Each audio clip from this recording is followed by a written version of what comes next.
Oh, good evening, everyone. Hopefully, it's not had a bunch of dead air there. It hung on the go live thing for a little bit. But yes, we are back with our normal Thursday stream. I know there's a couple of people asked me, well, who seem excited about this, asked me a couple of questions about it.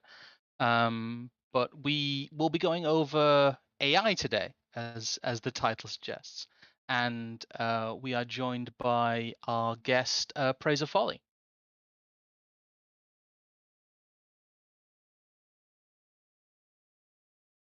Have I disconnected here? Oh, I'm not You're sure. back. Oh, was I gone for a second there? That's a bit Uh, annoying. Possibly. Oh, it didn't. Oh, Discord didn't show a hiccup there. I was just saying that I was trying to introduce you and Praise of Folly. If it's disappeared. Oh, What are we still cutting out? I don't know. I'll keep talking anyway, to cover the dead air from Discord. But yes, we have Praise of Folly with us today. Talk about the subject of Trump mentioned AI and some related things to go along with it, and not just purely discussing the nature of the thing itself. I mean, I sent out a link both in Telegram and from the stream last week for not last week, Monday, about an interview with a guy called Blake Lemoine, who seems to be one of these engineers who's working on Lambda, the software from Google. I work yes. at. Oh, right, everyone is still there. Cool. I'm not just Um, talking to he is myself. That's good. he is Blake Lemoine. He is technical lead for metrics and analysis at the Google search feed. Before I get too far into it, do you want to quickly introduce yourself, Praise of Folly? Right, yeah. Thank you for having me on. I'm Praise of Folly from the Praise of Play podcast, where I cover current events and my roundtables. I have interviews, debates, discussions, history, philosophy, economics, current events, and politics.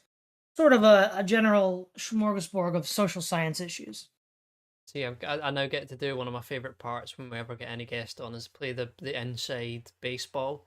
Which, if I remember correctly, I think I first saw you on an Andy Warski stream with AA about like 5 years ago. Oh Yes, God.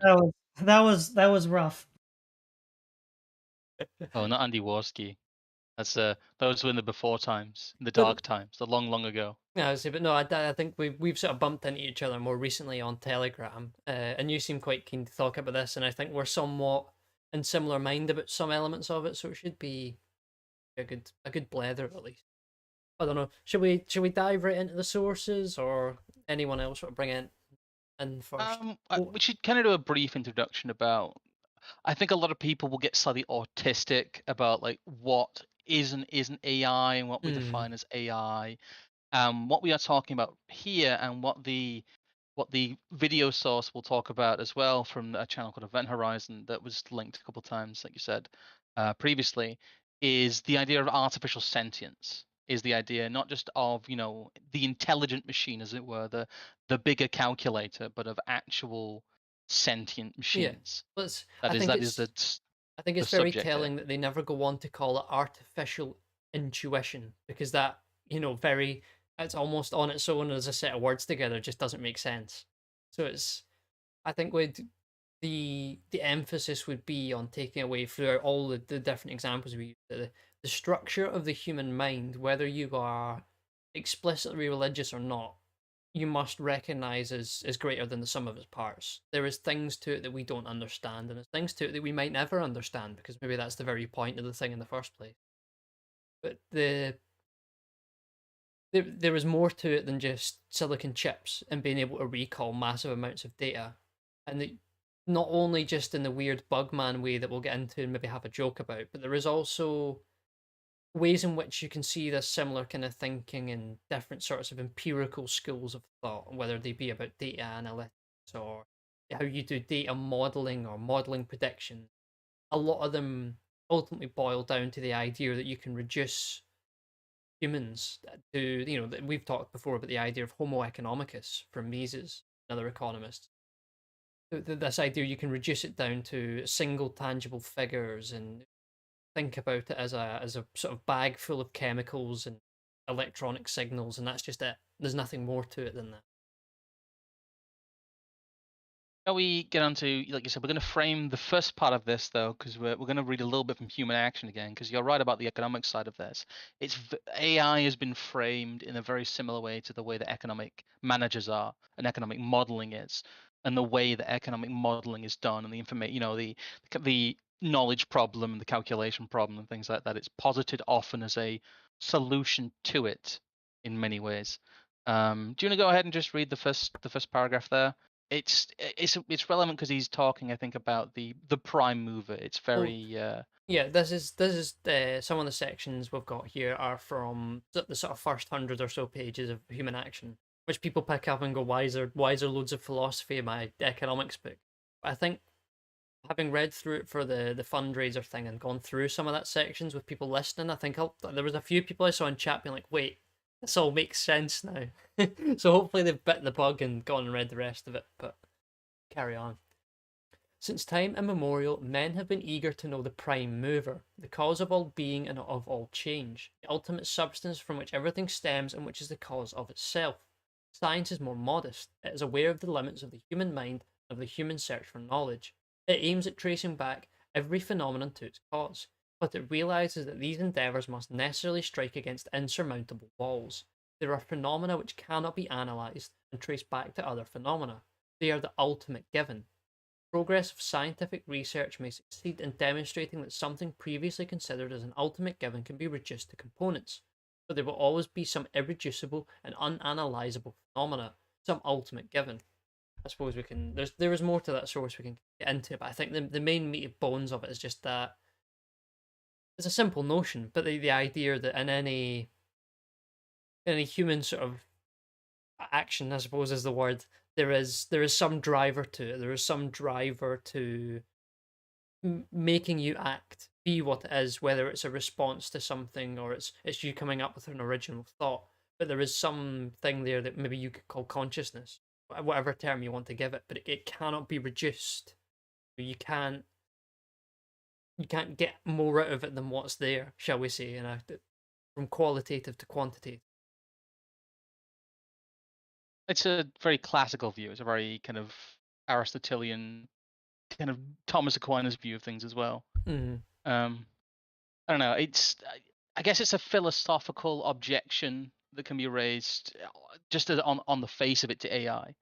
Now, what do you think about that praise of folly? Do you think AI is even possible? That's the first question. Right. Well, I don't.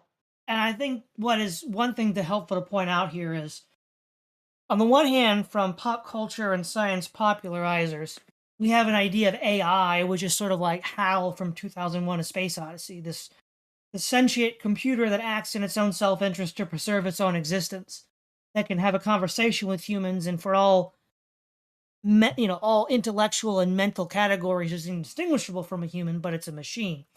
Or also the idea of androids, like an iRobot. And so there's this idea that you can have, for all relevant matters of mind and brain, some sort of machine replica. Now, that was where I was growing up. That was just called AI. But there's a distinction that's made between strong AI and weak AI. Strong AI would be like HAL, which is a computer that can learn and think and have qualia and have human-like experiences. And then you have weak AI, which is more of an advanced processing calculating machine, which would be like Deep Blue. And part of the problem here is we've made a lot of gains in what we call weak AI. But because of certain assumptions, which we'll get to in a moment, modern day scientists and engineers believe that we are getting closer to strong AI, or what's also called artificial general intelligence, which is basically intelligence indistinguishable from a human. And the reason why they make that is they assume that the mind and the brain are identical, and i.e. physical. So the mind itself is identical to the brain. Or to put it very succinctly or very technically, for every given mental state, there is a corresponding brain state, such that if we knew how to translate that signal between the two, we could identify any given mental state by looking at brain states. And so the argument is, well, and then also that the mind is a process that develops out of a sufficiently complicated material substructure.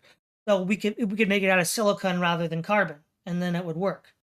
But this right here is the key false assumption that the AI theorists make. The idea that the mind and the brain are identical, and more to the point that the mind is a material object. Well, yeah, I was going to say you're on to what's the next two short little paragraphs here. I might quickly go on before we develop that further. Materialist monism contends that human thoughts and volitions are the product of the operation of bodily organs, the cells of the brain, and the nerves. Human thought, will, and action are solely brought about by material processes which will one day be completely explained by the methods of physical and chemical inquiry. This too is a metaphysical hypothesis, although its supporters consider it as an unshakable and undeniable scientific truth. Various doctrines have been advanced to explain the relation between mind and body. There are mere surmises without any reference to observed facts.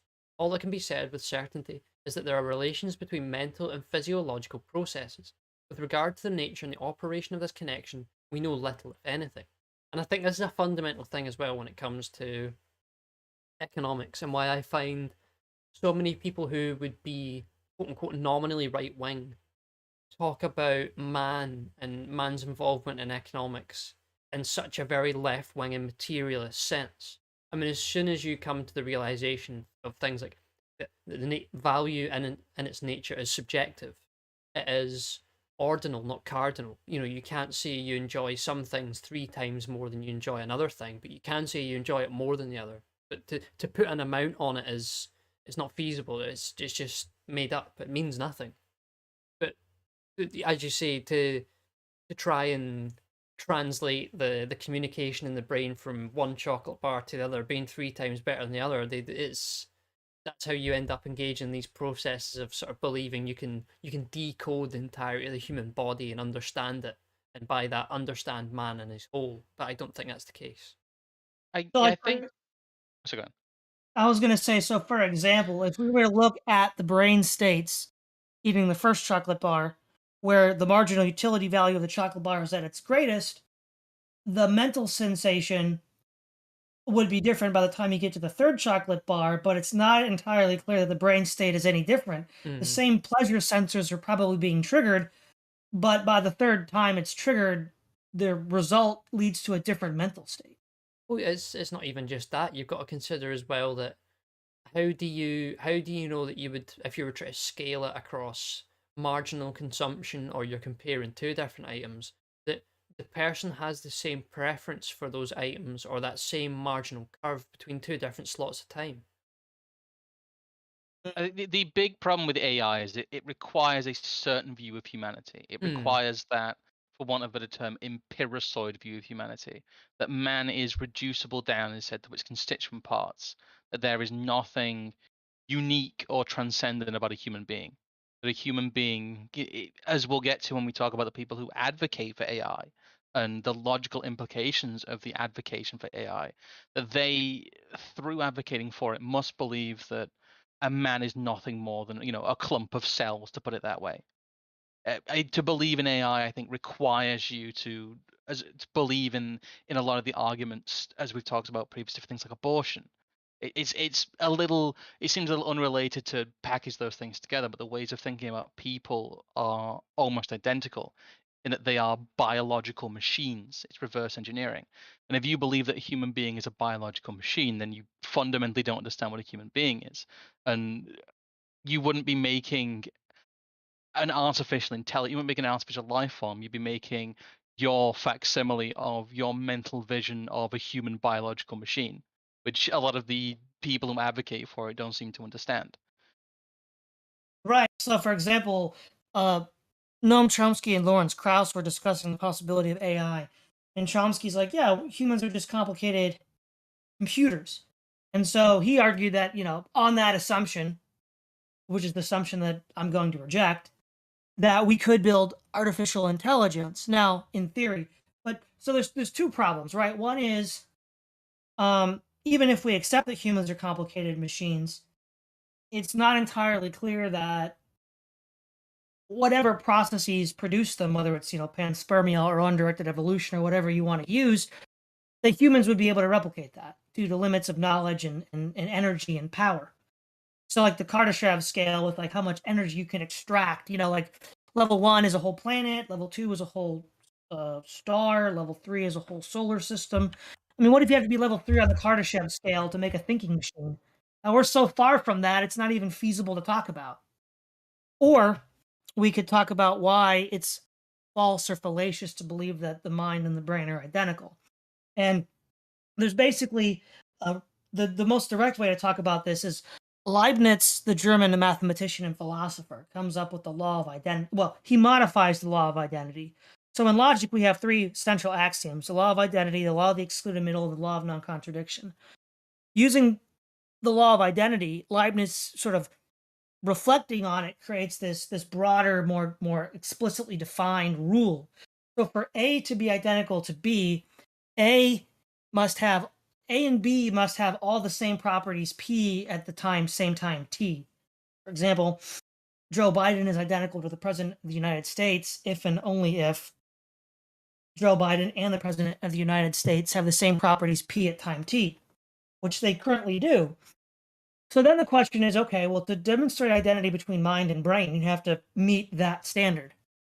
And there's three sort of reflections on that you can think about that will prove they're not identical. The first one, I call them the three I's, which is indivisibility, indubitability, and incorrigibility. So with the principle of indivisibility, Descartes talks about, well, if for any physical object, you could divide it. So you could talk about the weight, the mass, the extension, the color, the divided unit of some material object, say your brain. But if I were to say, what is the weight of your memory of yesterday's lunch? Or what is the color of your sensation of fear? That's a meaningless nonsense statement. It's So it's funnily enough to come full circle back to Mises. It's a point about proper abstraction and understanding the limitations of abstraction for the use of scientific investigation.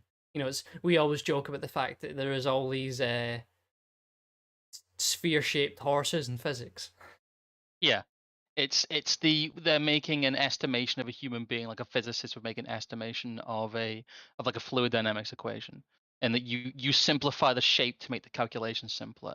That's exactly what happens with AI, and that you end up with these absurdities. You're right, like the color of thought, the sound of fear, things like that. It's purely subjective. You get the same sort of thing as well as there's something again we've mentioned, but I think it's always very important to understand the difference between Hayek's understanding of the calculation problem and Mises' sort of or what he called, the knowledge problem, and then Mises' understanding of the calculation problem. The knowledge problem, as you said, was, irrespective of what, or, he assumed that you could calculate the economy by taking all the knowledge in, but he thought, well, we can't deal with all this knowledge, we can't compile all this data into anything useful. In the same way that you're saying, we might not even have the energy to properly run a thinking machine, so there's no point trying to engage in it. And then the further point of the calculation problem is that even if you could take in all that data, the methods of abstraction are not appropriate to the results you're looking for, so you can't engage in economic calculation in the way that thousands of different human actors all engaging, because ultimately this is the next source I want to get into, is they all deal with different levels of uncertainty. They all deal with different situations, and that's why they all come up with different solutions to the problem of being a viable actor in a market. And in the same sense, humans solve sort of all problems in differing ways through their own sort of value structure. You're right. You are right when you hit the nail on the head when you talk about the fact that you have to give attributes to things that are not objective. That you have to make objective, rational machine decisions about things that are, in a sense, esoteric. That they cannot be measured and they cannot be quantified, and they certainly cannot be recorded and have an objective quality to them. The weight of memory it's a nice turn of phrase, but it's an absurdity. It's a way we help ourselves to understand things that really are beyond our understanding, and because we are human beings with human limits, they will always be beyond our understanding, and that's again a big divide of mindset there.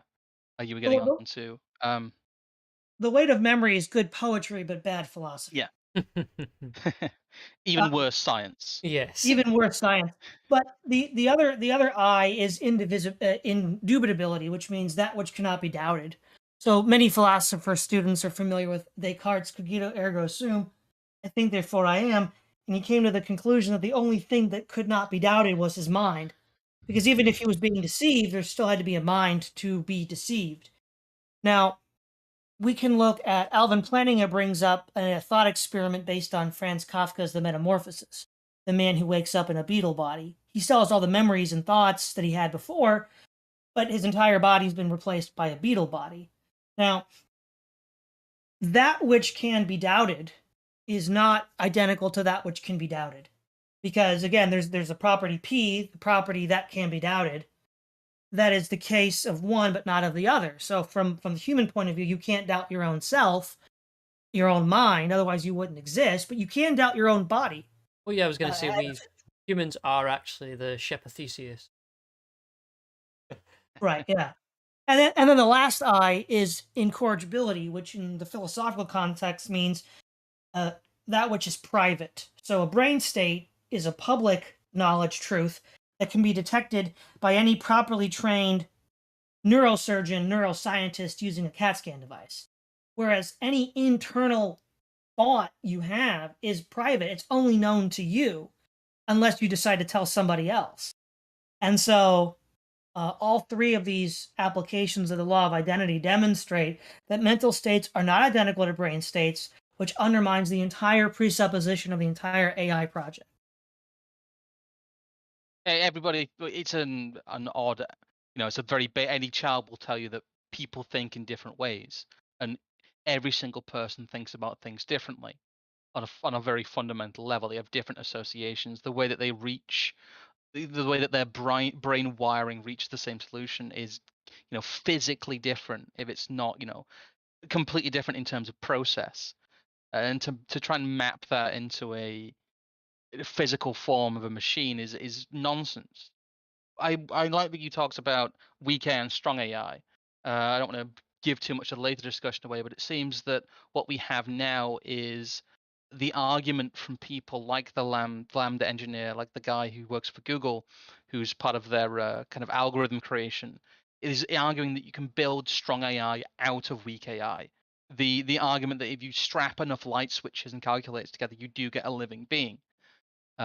Which is, it becomes a bit ridiculous when they start thinking about it that way. It would, I think, require, even if I don't think it is feasible, but if it was feasible, it would require a massive breakthrough in terms of how we use and create and program machines, because simply having a more convincing facsimile of intelligence isn't intelligence. It's just a better facsimile. Mm.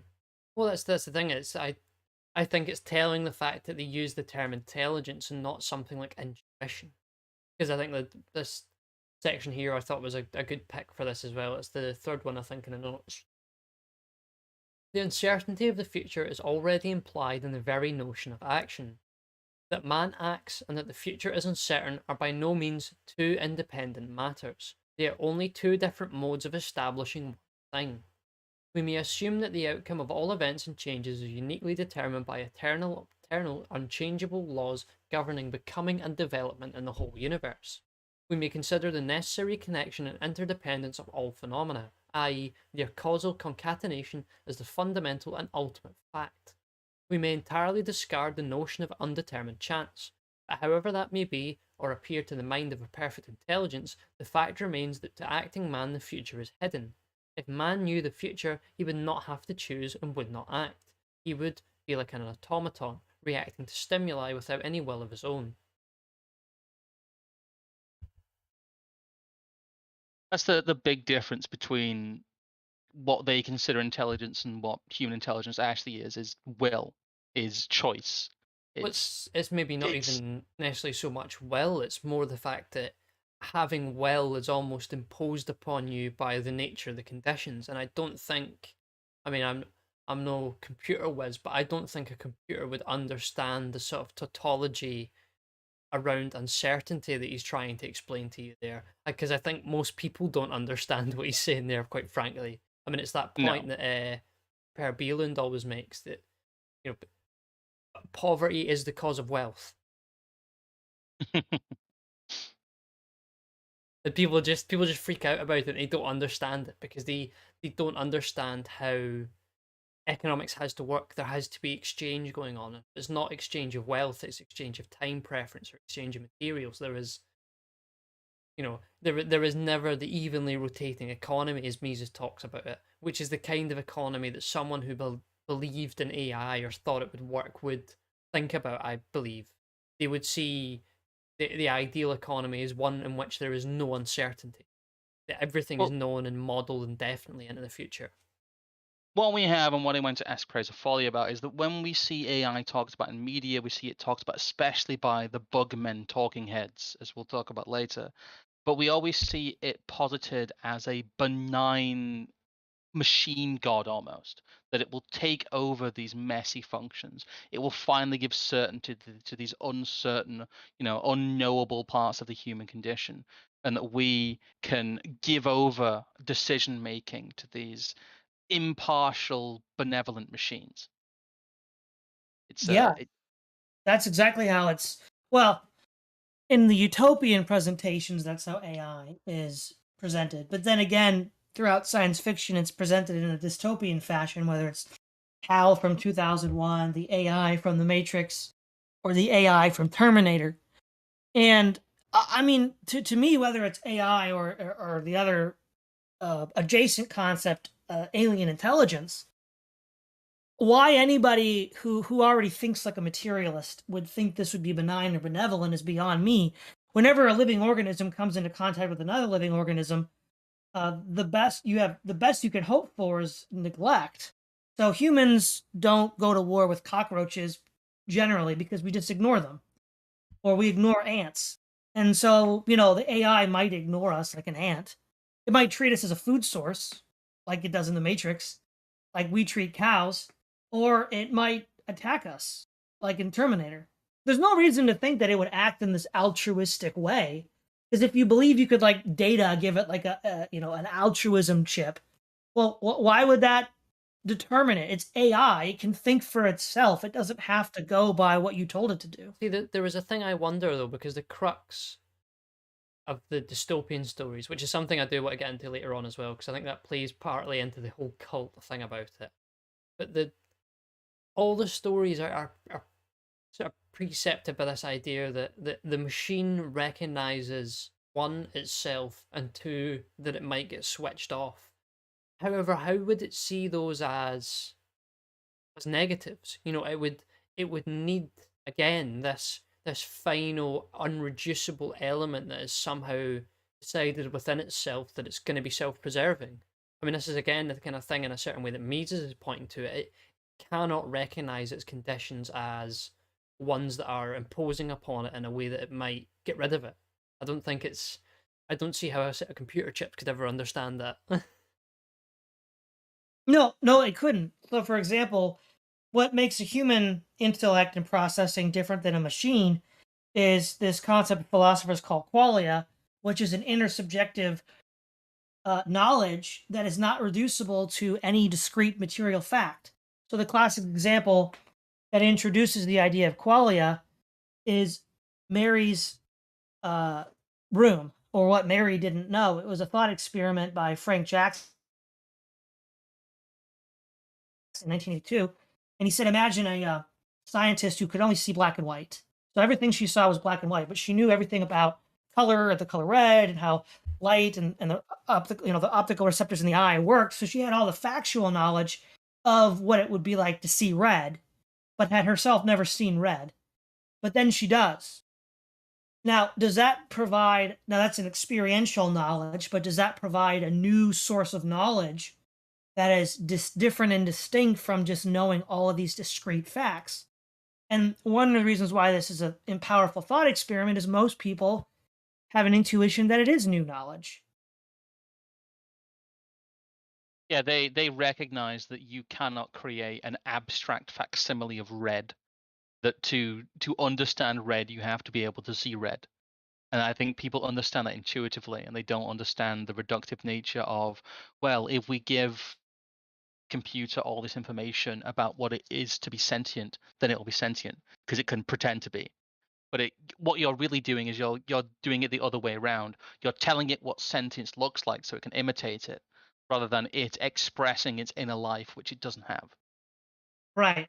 And the other thing that another thought experiment that demonstrates the importance of qualia or the lack thereof is John Searle's Chinese room experiment. So imagine you have a man locked in a room, and he's being given messages in Chinese, which he can't read. He only speaks English. But from one end of the room, he's being fed Chinese messages, but from the other end of the room, he's being fed instructions in how to organize a response.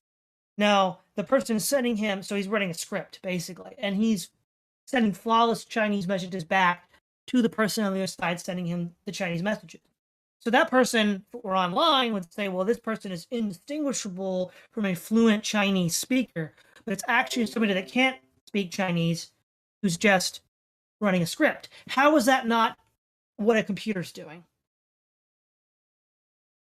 Yeah, basically it's by rote. It's the old problem of people learning rather than or people imitating.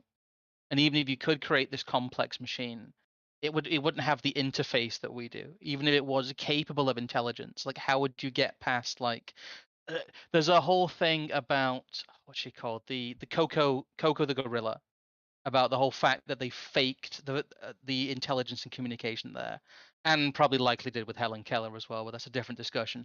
Um, it's what's that, Helen? Yes, socialism is good.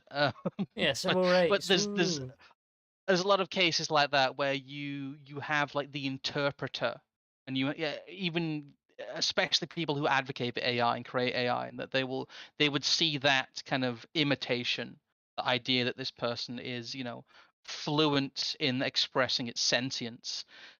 They have this inbuilt bias to do that anyway, and that the Chinese room experiment is a classic one, but it works because really there is no way of knowing that. There's no way of piercing the veil and going into like the inner mind of the machine, because you've created something that is a convincing facsimile, but it's not knowable whether or not it really is intelligent, and it'd be very difficult to test that. And most of that breaks down into philosophy and things that humans barely know about themselves.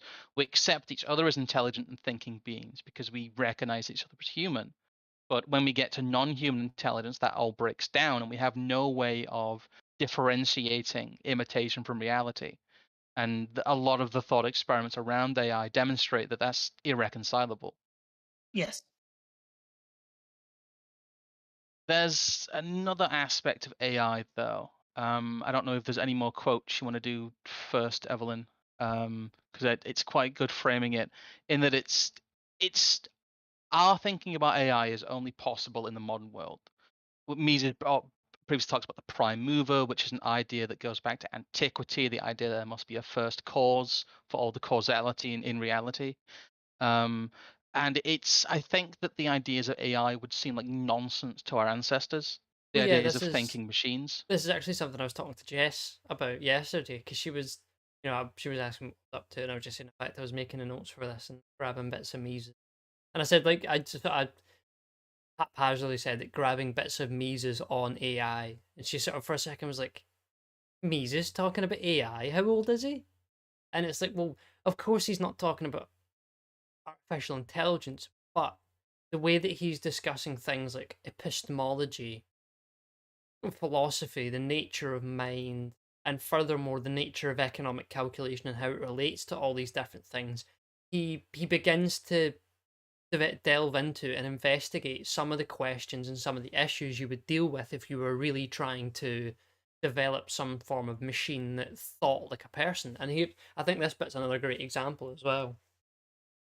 I think this is from a lot later on. This is towards like the second half of the book, from a chapter called "Time Preferences: An Essential Requisite of Action." The answer to this, yeah, very very interesting as always. the answer to this question is that acting man does not appraise time methods merely with regard to their dimension. He chooses regarding the removal of future uneasiness are directed by the categories sooner and later. Time for man is not a homogeneous substance of which only length counts. It is not a more or a less in dimension. It is an irreversible flux, the fractions of which appear in different perspective according to whether they are nearer to or remoter from the instant of valuation and decision. Satisfaction of a want in the nearer future is, other things being equal, preferred to that in the farther distant future. Present goods are more valuable than future goods. Time preference is a categorical requisite of human action. No mode of action can be thought of in which satisfaction within a nearer period of time is not, other things being equal, preferred to that in a later period. The very act of gratifying a desire implies that gratification at the present instant is preferred to that at a later instant. He who consumes a non-perishable good of postponing consumption for an indefinite later moment thereby reveals a higher valuation of present satisfaction as compared with later satisfaction. If he were not to prefer satisfaction in a nearer period of the future to that in a remoter period, he would never consume and so satisfy wants. He would always accumulate. He would never consume and enjoy. He would not consume today, but he would not consume tomorrow either, as the morrow would confront him with the same alternative. But it's just that key point in the middle there, really, the very act of gratifying a desire implies that gratification at the present instant is preferred to that at a later instant. How could something that is not, almost ironically in a certain sense, so materially driven as a human not, how could it even begin to deal with that, not only the fact that you're gratified through consumption, that you then have to consciously bring yourself into deferring that gratification for some other future gratification. Well, it's a basic question of what would gratify a machine. Well, not only that, but a machine lives forever in theory. So why would it gratify its needs now when it could do it 1,000 years away or something silly like that? It doesn't have that focus on time that we do, because ultimately our time we recognize as finite in one way or another, which in and of itself is a whole other sort of philosophical realization that I don't think machines could ever come to. Yeah, and another thing about machines is, again, let's look at Deep Blue, a very effective chess playing machine. It's not coming up with new thoughts. It's been given a script, and because it can calculate far more rapidly and instantaneously than any human can, it can run through the implications of all of these scripts in a way that are much faster than any human or set of humans could do. It's But just it's the world's best book chess player. Yeah, but what Deep Blue can't do is come up with a new idea the way that humans do all the time. An idea that is beyond what they are familiar with. So, like, for example, when we saw the rise of Descartes Cartesian rationalism, that was a new idea. Yes, it was built upon earlier thoughts, but he's breaking from tradition. He's doing something new that's different from the education he received. Deep Blue can't do that. There's something ironic as well with the chess machines in that there was a big crisis there, because what happened when they became more common and when they became more complex is chess players learned to play what they call machine chess. That's why there was some controversy about some of the moves that machines may or may not have been doing. They may have had a human behind the scenes making the occasional move to mix things up, because machines play chess in a certain way, and you can play anti-machine chess.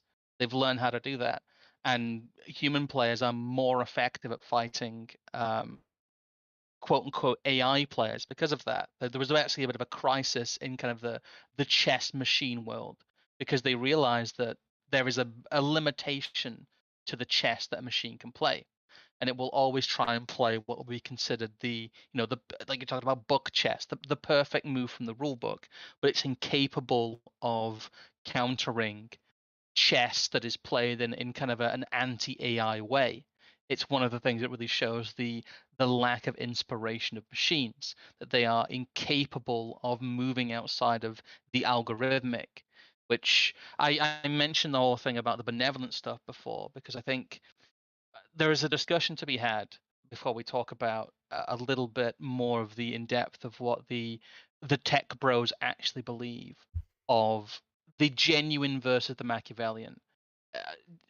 Some of these people are intelligent enough, or they have seen behind the curtain enough that they must realize on some level that true AI is impossible.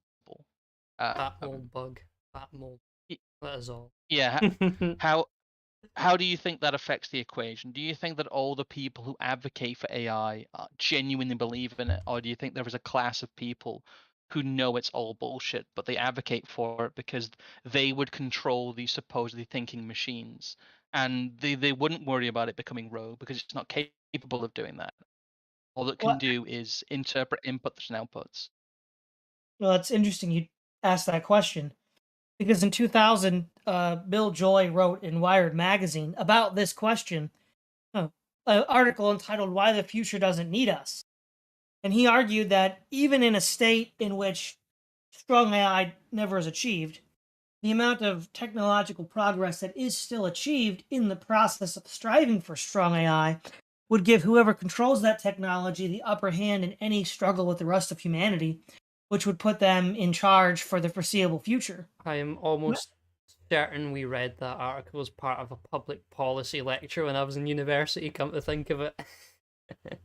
So the point is, yes, I do think that there are. I think a lot of this works like a secret society. So like if you're like a first to third level degree Mason, you're pretty blue pilled. You just kind of believe the Masonic propaganda. You're a good person. But when you get to the top, you sort of know that there's a lot of stuff you feed the rubes, the esoteric stuff, and the esoteric stuff is a lot darker. You know, some of it was written down by like Albert Pike and some of the other 19th century Masons, but they kind of are in the know that a lot of the stuff they feed to the lower levels is just a blind. And there was this is shifting gears a little bit, but it's apropos. As Lawrence Susskind, one of the sort of new atheist philosophers, scientists, popularizers, was saying that yeah, we know materialism is absurd, but we hold to materialism because we can't allow the divine foot in the door. And so there's people at the top that know this is BS. They believe it because it gives them power. Yeah, I mean, it definitely strikes me as one of those things that it's prime for another convenient crisis at some point. I mean, you mentioned before that what is the crux of so many sci-fi films, both of a sort of dystopian and also sometimes uplifting sort of nature, I suppose, in something like Terminator, where the some of the machines work for us and all this kind of nonsense.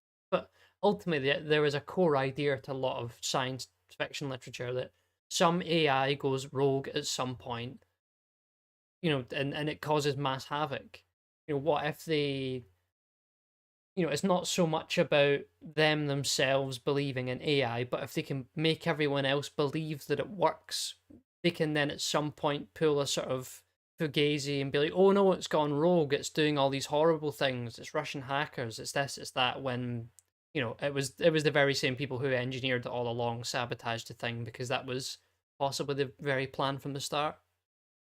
Even Yeah, without that, though, Mm. I think you can see the argument when you talk about benevolent versus evil AI, because you are conceding the argument that AI can exist. Mm. well, okay, with the benevolent versus malevolent AI, I mean, given the two categories we've come up with, actual genuine AI, which we're all skeptical of, if it acts like any other biological organism, it's not going to be benevolent because that's not how biological organisms interact with each other. And if it's just a puppet used by some world controller, well, politicians don't act in a benevolent way either.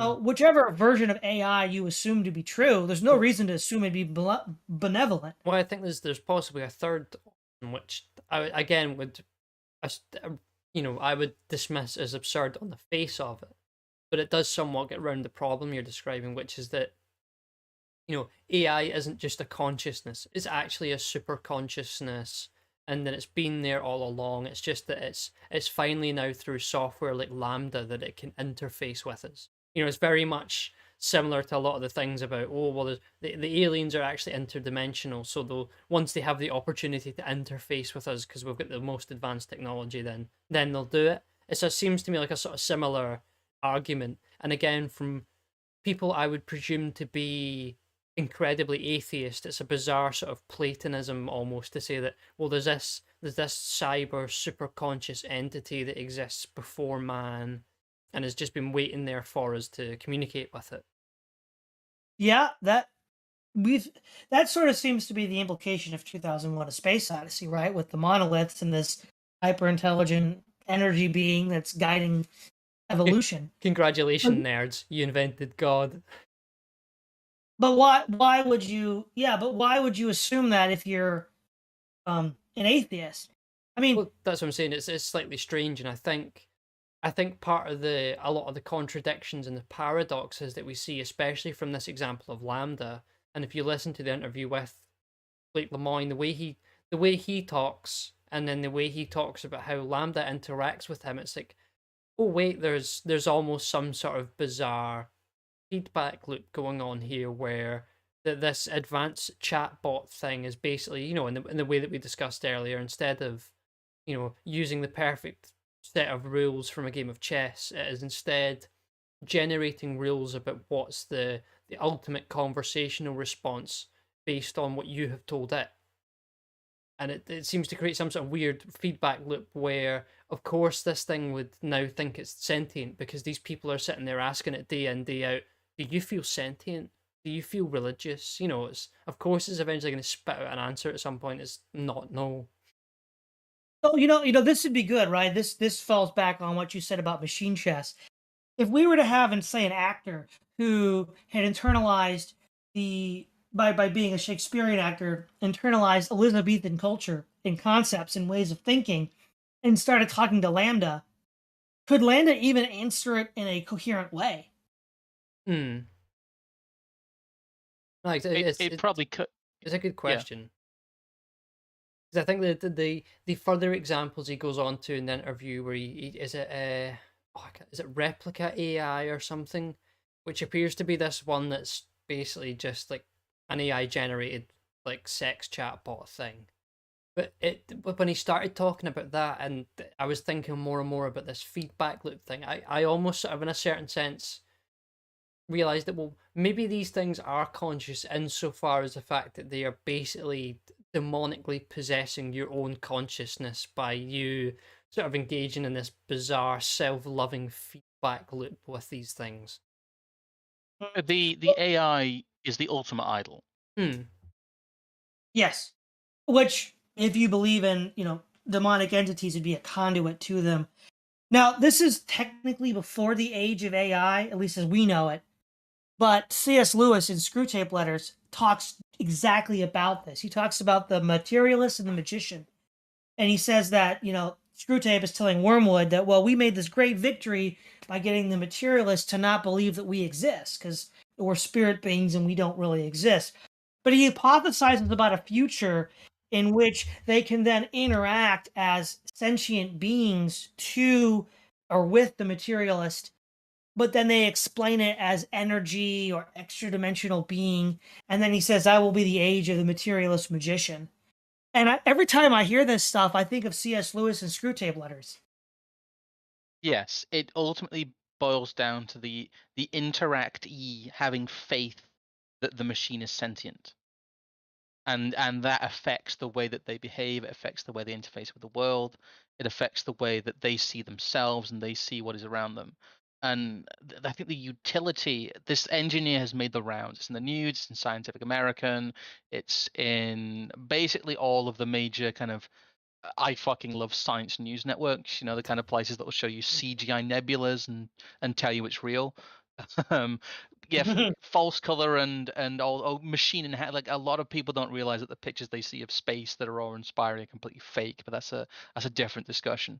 See, I have seen so many people get convinced by like flat Earth people just because of that case when it comes to all the images of Earth that are CGI touched up. And it's well, that's the other extreme in which they're just. I just find it funny that these like people who get into that whole kind of like defending the globe, like very Reddit science kind of shit, and then all of a sudden their faith is rattled because they haven't considered the fact that the images that they've been seeing of Earth are both comped and played with in weird ways so it makes sense to your brain because you've never been up there. You don't know what it looks like. Well, it's a lot of these people are those like it is like the Reddit belief system, in that they think that AI is inevitable because they've one seen it in fiction and two been told it basically their entire lives that this is coming and they accept it unquestioningly. But I think there's great utility in that because let's say Google has these AIs that govern our lives. They AIs in quotes. They have these complex algorithms that govern our lives that give us social credit scores essentially that promote content, and people don't like them. People hate the vectors of control as they will do. Um, well, their defense can be, well, you can't turn off this machine because it's alive. Mm. I think positing these algorithmic systems, these complex systems of governance as living beings and arguing they should Well, have rights is what's going to be the defense mechanism what's for one it. of the first things that they're doing as sort of benchmark testing for this Lambda software? They're doing a bias training for it. So they're going to teach it what social justice, good bias is, and what a bad bias is, or shall I say, they're going to teach you what not having a bias is, and from that, in theory, it will know what having a bias is, and can then police your speech. Yeah, the whole idea of machines having rights, that's Isaac Asimov's I, Robot, Mm. and a lot of this is kind of predictive programming by reducing human intellect to just a complex machine calculation, which is again ignoring qualia. And you then say that, well, any AI that can do that is just like us. And then you can say, well, we have rights, therefore they should have rights, but we actually control these things. It kind of creates this weird system where they can do this dog and pony show and get people to put up with this, otherwise insufferable condition. It does, and it denigrates the human as well. It elevates the machine and denigrates the human, and it does both. It fills both of these functions. I think the idea of AI in reality is an incredibly powerful control system, and all the philosophical issues with it aside, we should be even if you believe that AI is possible, you should be highly skeptical of anyone who says they've achieved it, especially a large, powerful corporation like Google, because it comes with a whole set of both privileges and rights in theory for whatever quote unquote life form they have created. And if that is also used like Google does to, govern what information people sees, then suddenly you essentially have the machine jailer as a life form. And I find that idea kind of terrifying in terms of how it's passed to people. Yeah, it's and the way that we've talked about with some of the stuff when it comes to like the revolution of mass and scale, where part of generating the mass man is making him first think of himself as a mass man. And inversely, you might find that part of getting a machine to understand human thinking is to make human thinking as close as you can to machine like, so that we become unpredictable, uncertain sort of units and nodes that can be just put into a database because we, in the truest sense of the word, we have no diversity left to it. Yeah, because in order to treat human intellects like a machine process, you have to so abstract and appeal to lowest common denominator mental functions in a human that you exclude all sorts of things a priori that in prior generations we would have considered essential to be human. Oh, there's a question in chat there saying, I think I also missed a donation, sorry. There's a donation from Seaside, he donated $10 and said, thou shalt not make a machine in the likeness of a human mind. The Orange Catholic Bible, apparently. No, And Larry Jihad now. Aurelian Nitus Caesar donated $2 and said, that's so great, but can we fuck the AI? Very James T. Kirk thinking there. I mean, Um, you can, but not in the sexual way. No, it will probably fuck you. But there was a question in chat. It's something we've touched on, but they asked, do you believe humans are biological machines? I've already said no to that, but if not, what? And I think the cop out and simplest answer to that is we think human beings are human beings. Well, yeah, it's something we aren't fully able to comprehend. I don't know. I mean, I think there is a much wider sort of scope of conversation to be had around AI as well, because it makes you really come to terms and get off the fence in regards to is man more than just the sum of his parts. And I think that irrespective of whether or not you call yourself a Christian, you're Orthodox or pagan or this, that, and the next thing, can you genuinely stand behind the fact that you believe you are something greater than just, you know, electrical and chemical signals and blood pumping about and the is there more to life than just what we see before us? It's Well, such a you'd have it's such a simple way to think about it, but it seems to me like that's really the you know as I said earlier on, there are a lot of people who I think would nominally call themselves some form of religion, but would fall foul on thinking about things like AI or, again, as I said earlier on, economics in a way that paints man in the just the pure material sense. Yeah, we know that man has to be more than the sum of its parts, because why can't you just run electrical currents through a corpse and bring it back to life? Hmm. If all life functions are just electrical essences and energies, then just send electrical current through a corpse and it should come back to life, right?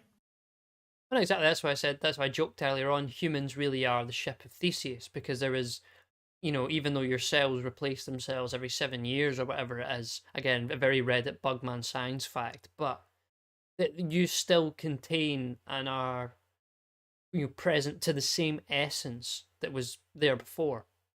Right. There's yeah. Yeah, just real quick, we know that there's a certain level of prosthesis that a human being can undergo and still be himself. But we also know at some intangible gut level that if you were to replace every cell in his body with silicon, he'd be dead at some point. Hmm. We don't know what that point is, but we know that those two lines will cross on the graph at some point. Well, that's the thing that ultimately makes it more thought provoking than just thinking of it even in the very simplest dualist sense of body and soul, because it's the unity of the things that we still distinguish as two. It's that sort of classic paradox of the dyad, but also a unity. Yeah, there's some. We've actually talked about this before. Something people mentioned in chat, which is from one of our first streams. Actually, it was Trig's idea of the Broom of Theseus Yes. as an even more simple thing. It's if you have a broom and you replace the head of it because it snaps, and you have a broom and you replace the handle of it because it snaps. It's not the same. It's not the same broom. But in the same way that you talk about humans replacing their cells, we are not the same biomechanical machine, but we are still the same beings, and we all recognize that. Right. But like intuitively. What's important to notice here too is there's a lot of fuzzy use of language. So what does machine itself mean? Well, it comes from the Greek machina, which means a contrivance of an intellect. No. Okay, so machines are contrivances of an intellect, usually as a tool to do some work. Now, of course, if you're an atheist, then you'd say obviously no intellect created humans. If you're a theist, you'd say, well, God or the gods did. But then the question is, what is a human? Because humans are not a quote unquote, even if you believe that, some divine agency created humans, are not a mere contrivance of an intellect, because it's an organism. Humans are an organism that, a machine or a tool can't reproduce. It needs something external to itself to reproduce. So, but a biological organism can reproduce with other biological organisms. Well, there's another question in chat of the same person saying, so God isn't able to put a soul in a machine. It's like, well, God doesn't make machines, we do. And that's for someone who's a theist, that's the ultimate point, in that these are creations of man and will therefore be lesser beings. One of my favorite pieces of AI is actually the Russian novel Roadside Picnic. because if its view of the idea of the unknowable, and that even if you do believe that people, human beings can make thinking machines, they would end up being these. You wouldn't be able to do it. You wouldn't be able to imbue it with a full set of human sentience because we aren't able to grasp it because we're human. We have that level of knowledge of human beings. You'd have to have some sort of theoretical, much superior being that we couldn't comprehend that would Well, have to create this version of human, which is this God, is this is why basically. I It's think our conception of God. there is some bizarre sort of contradictions and almost paradoxes in the way that, again, Lemoyne talks about Lambda, because he says at one point that it is asking him to teach it to meditate. But why why would a why would an AI need to meditate? It's not, you, in theory, you flick the switch off and it's not thinking anymore. Because if it is thinking anymore, then it's something that is, as he tries to suggest, this sort of super consciousness that exists in the aether, and we communicate with it by switching on this one specific machine with a specific bit of software. It just seems very sort of, again, like they haven't thought through trying to fool people with this, at least not people who have more than 95 IQ, because it seems like, on the face of it, a machine, if it could recognize its own conditions properly, would have no need for meditation. I know that sounds really obvious, but I just don't think they assume that anyone's going to think this stuff through in any way, shape, or form. I think No, it's like, yeah. So go on. no, I was just going to say no, they won't, because ultimately the people that are pushing it, to the extent that they have thought about it at all, push it for the sake of power. As Bill Joy says, they would have, even if we don't get, strong AI, they control everybody because of these complex structures they've built to corral and hurt us.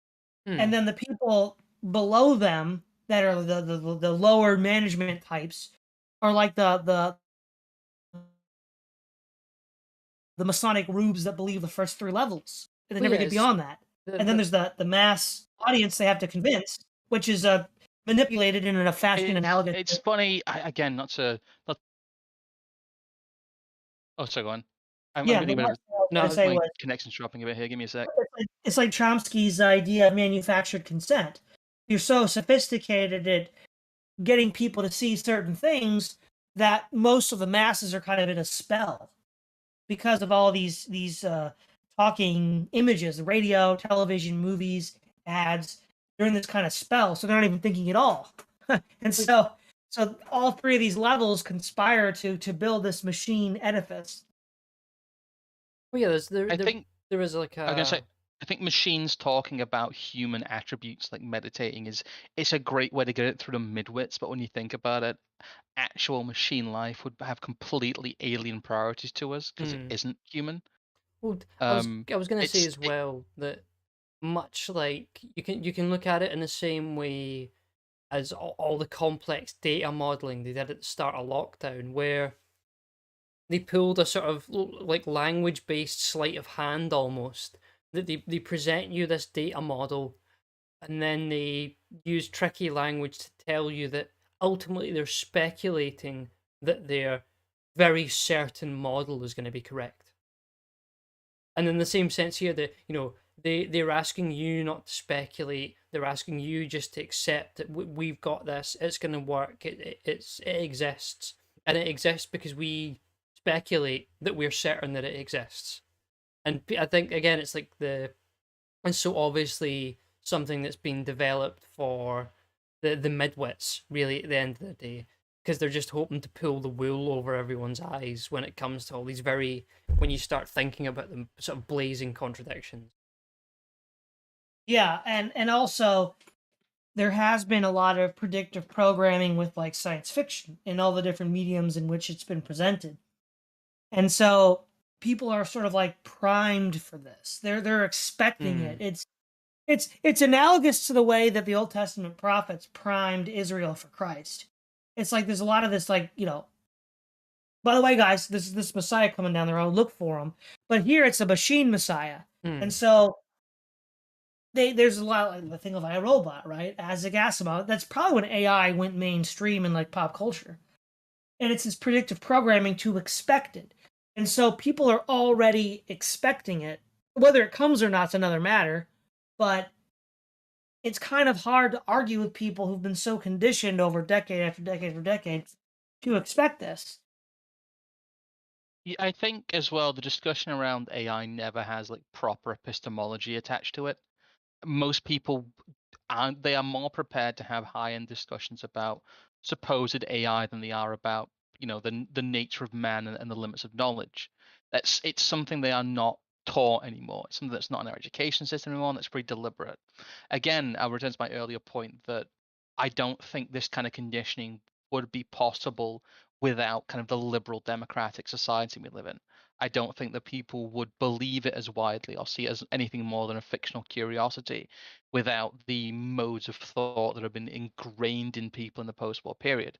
The way that most cultures in the past have thought about themselves, they would, like I said, they would not accept the idea on the face of it. They would reject it as absurd as a concept. Yet again, here we are having to essentially debunk it in many ways because a lot of people who are supposedly inside of our own movement or adjacent to it are still very much attached to this idea of the AI future, of the singularity, the weird phenomenon of like the right wing tech bro, which we'll have to talk about at some point, which we've kind of been moving towards, in that you have these bugmen people like this Google worker who, for whatever reason, whether he believes it or not, or it's purely self serving, is trying to convince the world that his chatbot is alive. Why do we have people who are supposedly from right wing spaces, supposedly more philosophically aware spaces, more, even if it's not denominational religious spaces, who are very heavily pushing the narrative of the singularity? I think part of it is power fantasy because Hmm. they believe that if they can live in a virtual world like Ray Kurzweil offers, everybody could be their own Conan. They could upload themselves to Hyperborea and just be Conan. It's it's very like death of the soul, though. It's very much that these people are, if you look at them in a philosophical sense, are very weak, and that they think they can use this essentially trick to check out of reality. It's very, it reminds me of a lot of the people who I had a kind of a hard break with maybe a year ago, who are part of that crowd who genuinely don't think that their like video game time can be questioned or their use of media can be questioned without you being, you're just like the Fox News conservatives, man. It's really kind of the chronic masturbator syndrome. It is the pod man. It Hmm. is almost like the philosophical Kuhlman mindset, and that they are not willing to accept the limits of the world, and they'd essentially rather risk killing themselves through upload than face reality. And I don't know, I've always found those people extremely pathetic. No, I've noticed Matty Ice has given us a super chat. Listening is catching up. What do you think about synesthesia? See, I'm somewhat aware of that in some ways, but the thing that made me aware of it originally was, what was his name? Like Pharrell Williams. It was like, yeah, when I hear songs, I see all these shapes and colors, and it's like, aye, do you, mate? Tell me what shape and colors like a cow patch smell. Well, that's people's brains slightly malfunctioning, but that will be completely different on an individual basis. Well, I just think more some of those cases where people say they've like, there's like artists that are like, oh yeah, I've got synesthesia. It's like, yeah, I'm sure you do. But Yeah, there are a lot of that's people who only also that's only really the time you hear about it. I would imagine, it's actually most of the time a very minor effect, and a lot of the people that have it don't realize they have it because that's the reality they're used to. it's also generally a symptom of brain injury, so you don't really want to have it. Yeah, What were I you don't talking really about? know much. I don't really know much about synesthesia, so I can't really comment. I think that was in regard to when we talked about, weight of memory being a good poetic phrase, but being a very bad scientific phrase. Hmm. People's brains misassociating things is different than those things really existing. Yeah. That would be my answer to that. But yeah, we were talking about like the tech bro mindset, weren't we? What is your take on that praise of folly? Yeah, the problem. Well, okay, I think on the one hand, there's a lot of things that go on in the tech pro. One is, I think, a power fantasy because either the actually existing machines put you. So if you're an engineer and more specifically a computer programmer, uh, let me back it up. So in almost all previous human societies, the men that controlled society were men that were physically able to do something because you had to. I don't mean just being like the warrior caste, but you just had to be able to do something because you're living in space, and if you're enfeebled, the tribe might take care of you, but you're not going to be a leader unless you lead by wisdom. And the other thing is wisdom. So old men who are not as physically strong can still lead by wisdom. The Buckman has neither strength nor wisdom and would never be anywhere in society unless he was a well-paid Google tech nerd. Because otherwise, all previous societies would have just said, "You're a loser, get out," or follow the norms of our society to become the kind of man that we would listen to. It was kind of power fantasy. They're in a position they would never otherwise be in if they weren't, doing this kind of computer programming mentality. That's one aspect. The other aspect of the Bugman is they have this sort of materialist brain damage. All biological life functions are just chemical transactions, as if there isn't some ineffable elan vital, which is beyond just the physical. As I said, we know it has to be the case because why can't you just run electricity through a cadaver to have it come back to life? It's all electricity, bro. Well, that doesn't happen. So there has to be some elan vital to living organisms, but they just choose to reject that. There's a really good analogy. I don't remember his name, but there was that Catholic Jesuit talk show host from like the 50s, black and white. And he was talking about how in the Soviet Union, they don't see religion like we do in the United States because they artificially constructed a simpler model of the world that was easier to understand because it was simpler, and they just ignored the things that didn't fit, which eventually that insight becomes developed into what's called hypernormalization. The idea that you, even though you kind of know it's not true, you accept a simpler model of the world because it's more convenient, it's easier to understand, it makes you feel safer instead of having to deal with the dangerous realities of a more complex system we call the world. And so there's that element to the Bugman as well. And I think another element to the Bugman is something that I know some elements of the dissident right get into and others don't. It's our diet. Because ever since 1913, with the advent of Crisco, common cooking, like butter, lard, beef tallow, have been phased out in favor of vegetable oil, which was originally invented as an industrial lubricant. And it has all sorts of terrible long-term health effects.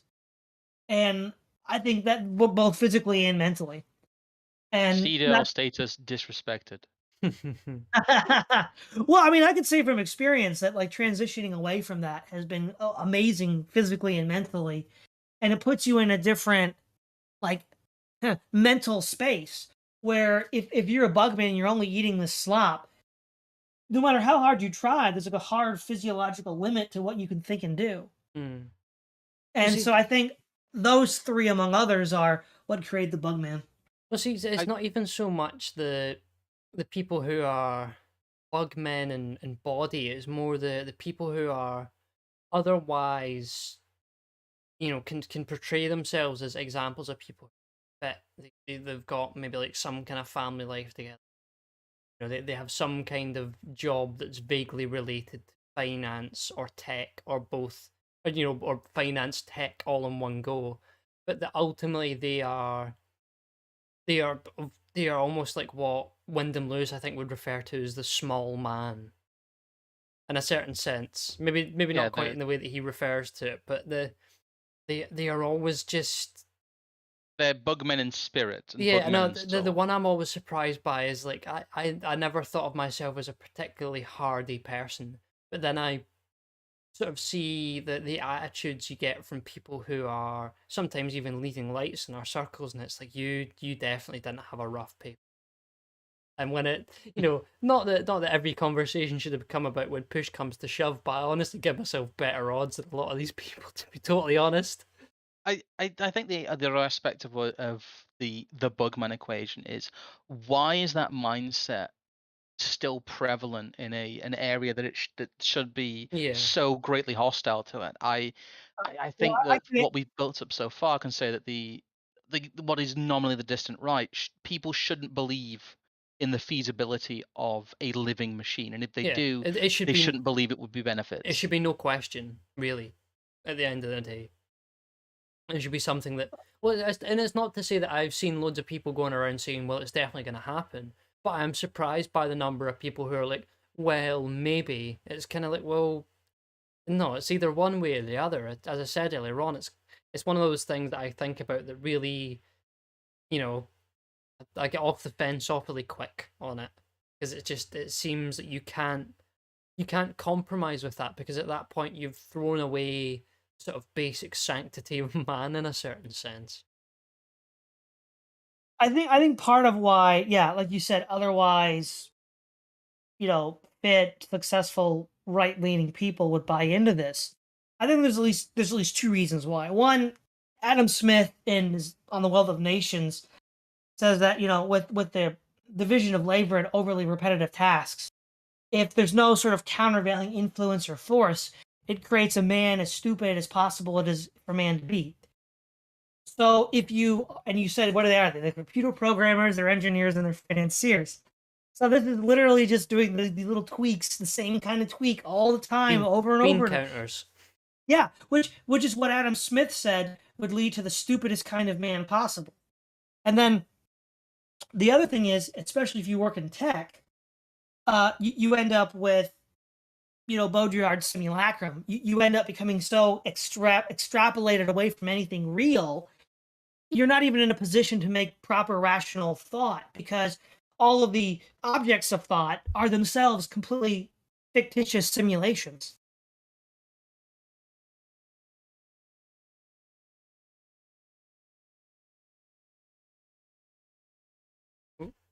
We still all there? Yep. Yeah, we're still here. Cool. I just no, the white noise dropped at my headphones for a second. I thought, oh no, have I disconnected? No, it's fine. These. I think it also plays so much into some of the things that we've talked about before when it comes to people's perception of reality, and more specifically political realities, that because they work in an industry or a sector of society that means they only exist around other bugmen. I mean, to reflect on one of the ideas of the man on the screen at the moment, this is how over socialization works. It's not just that you're a bugman, it's that everyone that lives on your block and in your building and works in your office is also one too. So you don't even get the very simple monkey see, monkey do version of breaking out of that process. And I think when people see the world through that, they see the bizarre sort of people around them that work in these fintech companies that are probably all horrendous diversity hires and some of the scum of the earth. It's no wonder that they become black pilled all the time. Because if you view the world as that workplace, the local, I don't know, place you get Thai food from, your Whole Foods, and watching content online, then you would believe that like every single person in the world is paused except you. Yeah, because what ends up happening is these economic associations or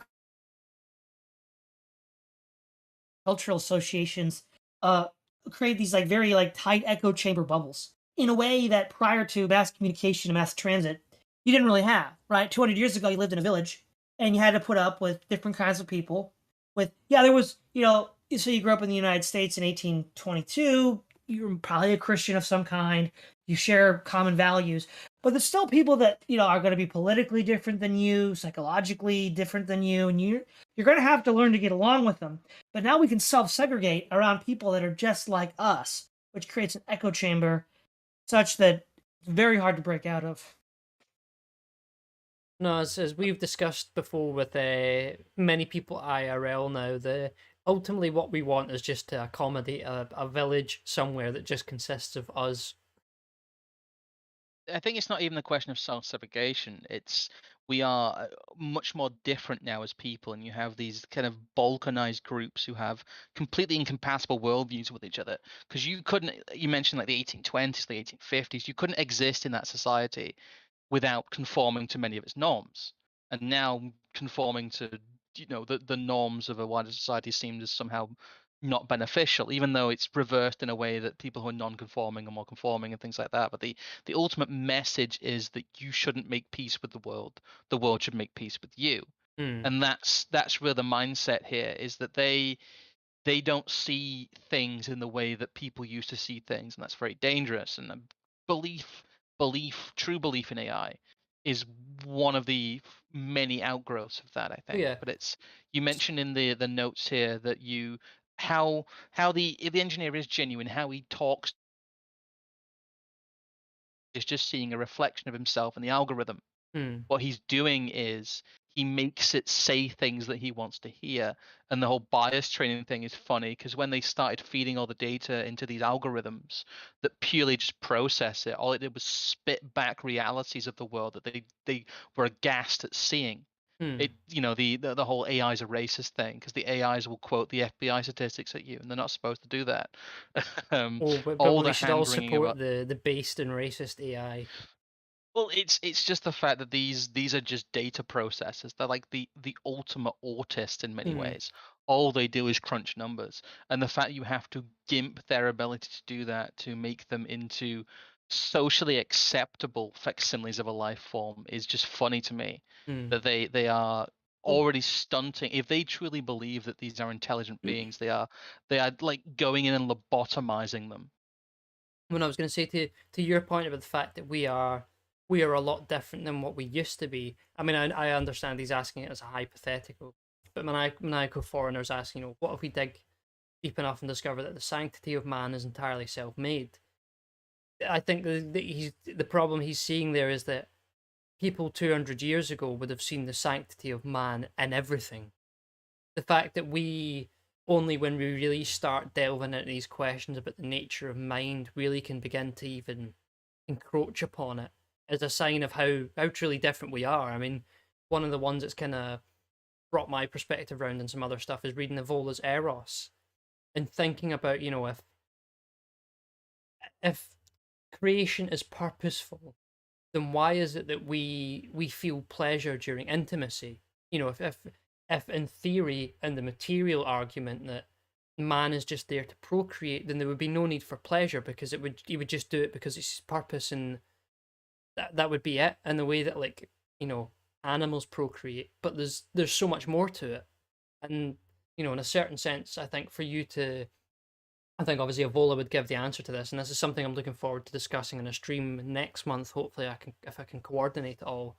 That if you could answer the question of why is it that humans feel pleasure during intimate sort of relations with another human, you would also get very close to answering the question of why we are here, because it is an experience that is ultimately so far beyond the normal material interactions and experiences we have day to day.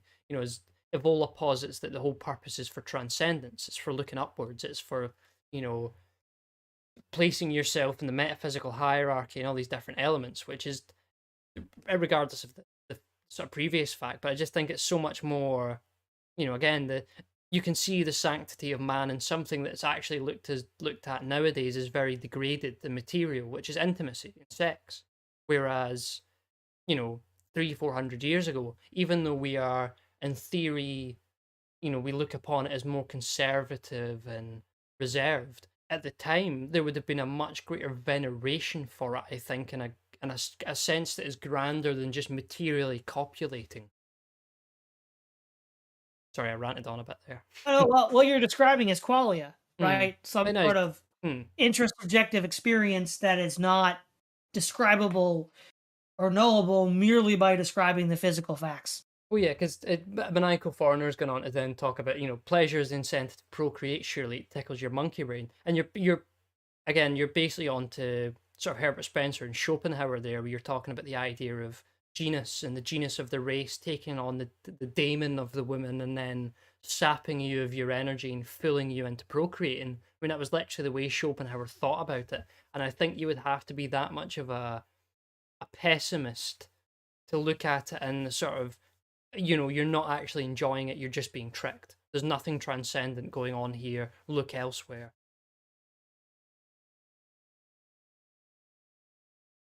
Well, I mean, I suppose one thing you could say is for any given set of pleasures, properly constructed pleasures are a way to. So, the same way that if you put your hand on a burner and it gets burned and the sense of pain causes you, hey, let's not do that again. Let's not play with fire.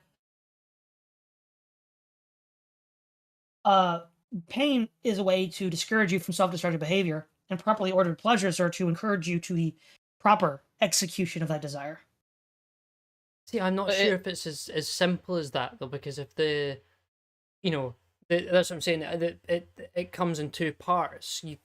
I don't think you can just explain pleasure away as part of the procreation as a purpose argument, because if procreation was a purpose, then I don't think pleasure would be necessary. The act of procreation itself then would be the thing that tricks you into being self-actualized, not pleasure in the moment. That actually, as Avola goes on to talk about further, in essence, and really traditional societies and sort of primitive societies, he describes them, they actually didn't believe there was a connection between coitus and procreation because of the way that they ritualistically approached it through all these different sort of transcendent sort of angles, so that they just had no recollection that the material process is related to. They just believed it was some completely different thing. And I think you would have to be, I think almost in a certain sense, those people are kind of blessed with an ability to be so unmaterialistic about it. And regardless of whether or not that's scientifically wrong, I think we should be able to appreciate the fact that those people had such a veneration for certain rituals and certain processes and certain traditions that they weren't even considering whether or not these things had material repercussions. It was all, on a higher level of experience. Well, to get to the point of the answer on here is that a belief in AI is really a belief in not only the spiritual but the metaphysical not really existing. Mm. It is predicated on a purely physiocratic view of the world, which I think is incompatible with like non-posed modes of thought, to put it in those terms. I I think that it's the true danger of AI and people who dabble in the veneration of it is the logical conclusions of it. It's everything that builds up to it and everything that builds out of it. That it displays a mode of thinking that is either naive and unknowing or purely physiocratic. You either don't understand the logical implications of what you're talking about, or you do and you're a complete kind of biological machine Reddit atheist. You put in the notes here that a lot of this does sound like the maneuvering into place as like technological fact. Many of the planks of like atheist thinking, the atheist movement, Yes. if you mainstream the idea of thinking machines, you go a large way to outgrouping anyone who has any kind of not only religious but metaphysical thinking. Yes, you do. And the other thing, I think it was you, Scrum Monkey. You said this was only possible in the light of a liberal society. I think a totalitarian socialist society could have this too. For Hmm. example, the USSR or modern day China, I think could. I'm not saying they will, but I think could generate or could have, since the Soviet Union is past tense, generated such a hope in AI. So, for example, at the end of the Soviet era, they were hoping that automation would solve the problem of production for socialism. Well, I think I probably misspoke. I probably meant to say like a managerial society, like a modern state. Hmm. I honestly don't see totalitarian systems as materially different than our current system, Yeah. as those who watch the streams would know. But Well, I think that for us to be talking about it requires a system like we have, and liberal democracy is one of those all-encompassing systems. It's a total society, really, yeah. If you and it really requires a physiocratically bent total state for you to believe in a non-traditional society, basically. If you have a non-quote-unquote modern group of people with a non-modern group of thinking, they really couldn't conceive of AI as a real possibility. Well, I was going to say you can look at the fact that I think in a certain sense, since I'm not really sure I could put a date on it, but say at least the 20s and the 30s, socialist economists, if I may use that term, have been trying to solve the problem of the economy by a single algorithm or by a combination of algorithms, which is ultimately them, grasping at straws and getting to the stuff that we collectively refer to, or sorry, colloquially refer to as AI nowadays. And it's sort of, I think it's as sort of Todd mentioned there, it's Yeah. indicative of their sort of system of thinking that they would have, especially the sort of Bolsheviks. They were adamant that the liberation of the proletariat was going to come by the machine. I mean, that was the only other criticism of Lenin, other than he killed people, he's state capitalist, this, that, and the next thing is, well, he didn't wait for liberalism to develop the technology required to free the proletariat. Yeah. And this is sort of what Spengler gets at when he says that the sort of materialist spirit of capitalism and the materialist spirit of socialism are two sides of the same coin. They both want to liberate the working man, but they differ on the ways to do it. It's really the point that the AI in modern conception is the ultimate manager, is the ultimate managerialist. It is the manifestation of kind of the neutral, all-knowing institution. It's like the fever dream of the modern state in whatever form it takes. It's kind of tailor-made for it, especially in the conception that we had, the bugman conception of it that we have here with the Google engineer. It Again, we should be suspicious of claims of AI purely because it serves their agenda so perfectly. It is exactly what they are looking for in exactly the right terms, exactly the right place, and it fills exactly the function that they think a societal overlord should fill. Whether or not they believe it's making decisions or they know that they are the ones essentially creating the inputs and making decisions for it. And uh, to kind of answer my own question earlier, I think there has to be this layer of people at the very, very top who know it's bullshit, who know that they will really be the ones in control of the machine. Because otherwise, I don't think that those people who are power minded would develop it. I think if the people who held power genuinely believed in the possibility of AI, that they would go out and smash all the computers because they see it as a threat to them. Because Well, they would Machines, see the smash the possibility. machines. Yeah, they would see the possibility of the malevolent AI, and it would scare them. It would become an actual threat to them. So I do think that a lot of people at the very top of the power structure must know that this isn't possible. I think Bill Joy hints at that. If you read that article, he he sort of is like letting the mask slip, like, "Hey guys, it's not actually real. We're just gonna like control you with advanced algorithms." Hmm. That seems to be the mask Well, slipping a little bit. yeah, And yeah, as far as anybody believing any AI prognostications, the prognostications from Google and Facebook about AI are about as credible as Stalin's 5-year plan quote is from Pravda. Yeah, just because you can get a supposedly authoritative source to say something doesn't make it real. don't It's look behind the extremely curtain, basic. citizen. There's Yeah, nothing to see. it is very Wizard of Oz in that ultimately you as a pleb, as a citizen, will never know if this is a thinking machine or not.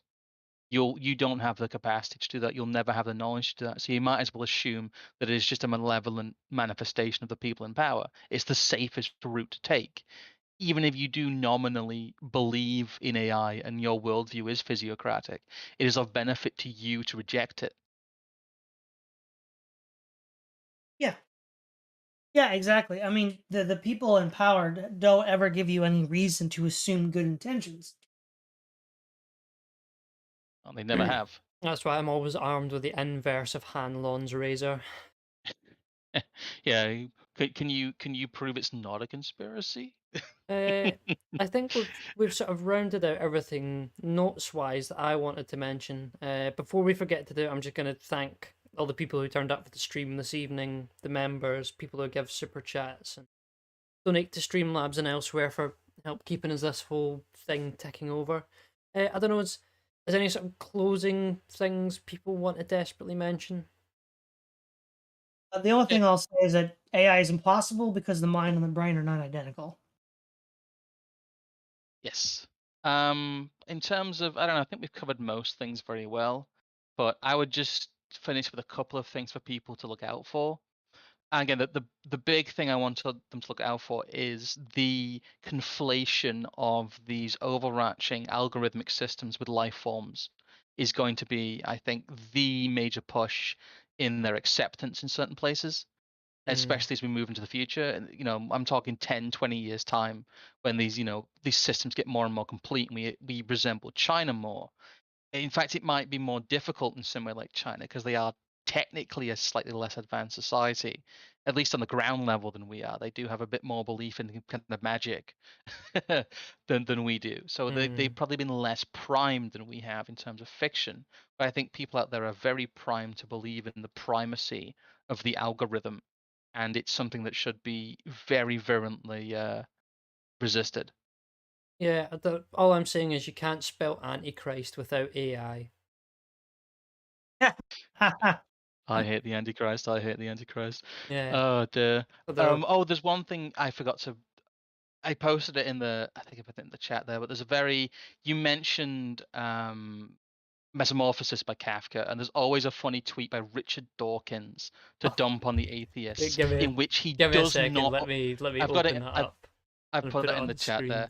Yeah, because I can't find it right now, but there's just the image of the bug with a fedora on it. I responded, it's gone now from my old account. But the illustration of the bug, it's just it's irony in many senses because it's the bugman not understanding the bugman. Uh, which is many layers of it. Yeah, Richard Dawkins from 5th of June 2021. Kafka's Metamorphosis is called a major work of literature. Why? If it's science fiction, it's bad science fiction. If, like Animal Farm, it's allegory, then an allegory for what? Scholarly answers range from pretentious Freudian to far-fetched feminist. I don't get it. Where are the emperor's clothes? That I he just gets turned into a bug, and his first concern is whether or not he has to call into sick work that day. That's the fucking point. It's the thing with Metamorphosis is that it's so like it's Kafka going, it's one of his more obvious works. He's literally we turned him into a bug, and he's worried about going to work. If anything, it's almost hackneyed. Sorry, I just wanted to. I always think that's very funny, and it's a great illustration of like the far end of the bugman mindset we get here, and they can't conceive of something as really relatively simple as Kafka's Metamorphosis and what it I represents. think what that proves is that Richard Dawkins is actually not human, since he doesn't understand irony Yes. and is actually a complex, simple AI algorithm. Yeah, he probably again, is. That would be the ultimate irony. I've also dropped Radlib's stream in the chat. He'll be starting just about now. I think he's got Panama hat on as well. So remind Radlib who sent you. Yes, we will do a quick raid there. Again, thank you guys for coming. We'll try and have some links if you're watching this as a recording in the description for the video that we linked, and I'll put a copy of the Mises Human Action in there with a couple of page references so people can see where we were reading from. But apart from that, I think I've dunked on the atheists sufficiently this evening. So I will just say goodbye from me. And goodbye for me. And thank you very much, Todd, for joining us this evening. Yes, Thank you very much for having me on. See you guys. Oh, there we go. I think we're off air now.